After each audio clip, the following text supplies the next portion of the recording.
இந்த மூவியில் வந்துட்டு ஒரு கல்யாணம் பேரை காட்டுறாங்க. அவங்க வந்து லவ் மேரேஜ் பண்ணி கல்யாணம் பண்ணியிருப்பாங்க போல இருக்கு. அவங்க வீட்டை எதிர்த்துக்கிட்டு இப்போ தான் 2-3 வருஷம் கழிச்சு அவங்க வீட்டுக்கு போகிறாங்க. அவங்க தங்கச்சிக்கு என்கேஜ்மெண்ட்னு சொல்லி இன்வைட் பண்ணியிருப்பாங்க போல். பயந்துட்டே தான் போகிறாங்க 2 பேரும். எங்கே ரிஜெக்ட் பண்ணிடுவாங்களோ, ஏதாச்சும் சொல்லிடுவாங்களோன்னு.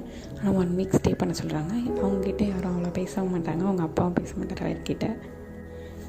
அவங்க வீட்டில் வந்து ஒரு குடும்ப பாங்கான பொண்ணு எதிர்பார்க்குறாங்க. ஹீரோயினுக்கு எந்த வேலையுமே தெரியாது, வீட்டு வேலை எதுவுமே தெரியாது. இவங்களை இம்ப்ரெஸ் பண்ணி ஆகணும்னு சொல்லிட்டு ட்ரை பண்ணுவாள்.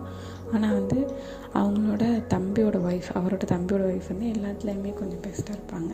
வீட்டு வேலை செய்கிறதுலலாம் அவங்கள பீட் பண்ணணும்னு சொல்லிவிட்டு அவங்க ஃப்ரெண்டுக்கு ஃபோன் பண்ணி வர சொல்லி அவளை சமைச்சு தர சொல்லி அங்கே வந்து அவங்க சமைச்ச மாதிரி கொடுப்பாங்க. இதுக்கு நடுவில் பார்த்தா இவங்க பழைய லைஃப் பற்றி தெரியாது, சொல்லியிருக்க மாட்டாங்க. அந்த லைஃப்பை வந்துட்டு அவங்க யாரும் ஜான்சின்னு சொல்லிட்டு நீ அப்படின்னு கேட்டு வருவாங்க. அவங்க வந்துட்டு தேடிட்டு வீட்டு வரைக்கும் வந்துடுவாங்க. அவங்கள போட்டு தள்ளிடுவான். அதை அப்படி இவங்க கொல்ல மாட்டாங்க. அவனை வந்து அவன் கத்தியில் அவனே விழுந்துருவான். இந்த பக்கம் எல்லாத்தையும் இம்ப்ரெஸ் பண்ணிகிட்ருப்பாங்க. பார்த்தா வந்துட்டு இறங்கும் போயிடுவான். அவனை வந்துட்டு ஏரியில் போய் தூக்கி போட்டுட்டு வந்துடுவாங்க.